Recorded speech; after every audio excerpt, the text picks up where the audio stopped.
Hello everyone, welcome to Brain Blitz Audios. In this fast-growing world, literacy is quite essential, but we know there are a lot of people who cannot even read and write. We must think of ways to help them. Here is a story that tells you about the importance of being literate, titled Polya. Let's begin, shall we? Polya was an illiterate woman. She couldn't even write her name. Polya's husband, however, was a responsible government official. He had once been a simple peasant, but 5 years in the city had taught him a lot. Not only how to write his name, but also how to be a successful officer. However, he was not very happy to have an illiterate wife. "Polya, you ought to at least learn how to write your name," he used to say to his wife. "My last name is an easy one, 2 syllables, Kuch-kin, and still you can't write it? I wish you'd learn." Polya used to wave it aside.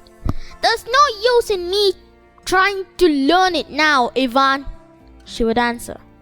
"I'm getting old. My fingers are getting stiff. Why should I try to write now? Let the young ones learn how to read and write."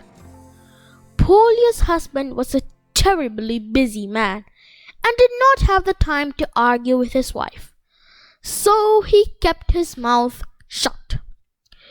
But one day, Ivan Nikolaevich Kuch-kin did bring home a special little book. "Here, Polya," he said, "is the latest Teach Yourself Russian, which is based on up-to-date methods. I'm going to show you how to use it." Polya gave a quiet laugh, took the book in her hands, turned it over, and hid it in the cupboard, as if to say, "Let it be there. Maybe our grandchildren will have some use for it." One day, Polya sat down to work. She had to mend a jacket for Ivan. The sleeve was torn, so Polya sat down at the table, took up her needle, and put her hand under the jacket. She heard something rustling. "Maybe there's money in it," Polya thought. She looked inside and found a letter. It was a nice, clean one with a neat handwriting. The paper smelled of perfume, and it was in a blue envelope. Polya became pale. Was Ivan in love with another woman? Was he exchanging love letters with well-educated ladies and making fun of his poor, illiterate wife? Polya looked at the envelope, took out the letter, and unfolded it. But since she was illiterate, how could she read it? For the first time in her life, Polya was sorry that she had not learned how to read and write.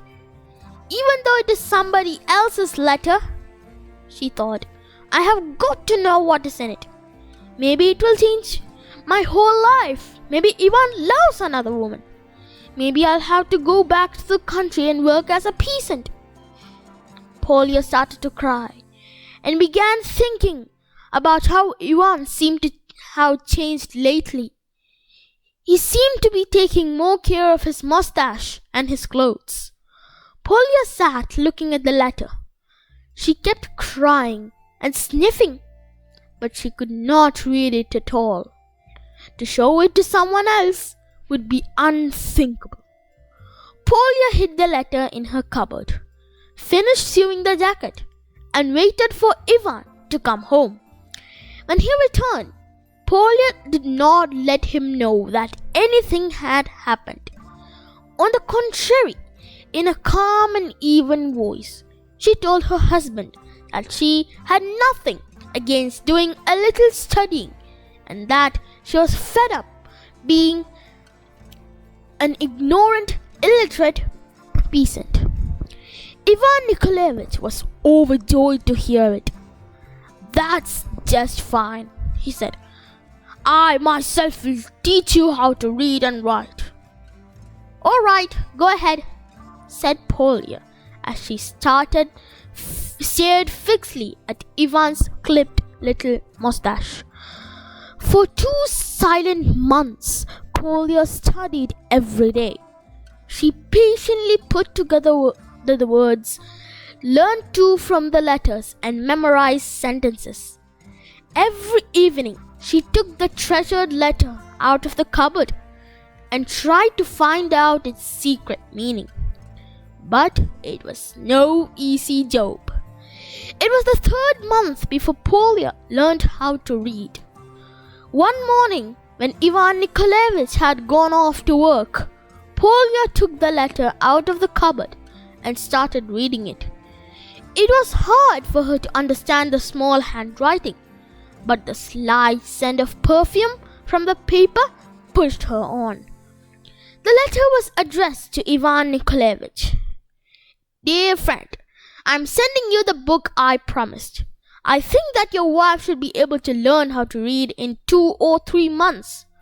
Promise me, old boy, that you will make her do it. Explain to her. Make her feel how disgusting it is to be an illiterate woman. Make sure you don't forget to teach her to read and write, Ivan Nikolaevich. With greetings, Maria. Polya read this letter through twice. Then, pressing her lips together sadly and feeling somehow secretly insulted, she burst into tears. And that's the end of the story, written by Mikhail Zoshchenko. A Soviet author and satirist, he was a member of the famous group of writers calling themselves the Serapian Brothers. Zoshchenko wrote a series of children's short stories. We hope you found it interesting. For more useful videos, please subscribe to our channel, Brain Blitz Audios. We have uploaded many stories here at Brain Blitz Audios. Some of their links are given in the description down below. Please do visit the links and enjoy more stories. See you soon. Bye bye.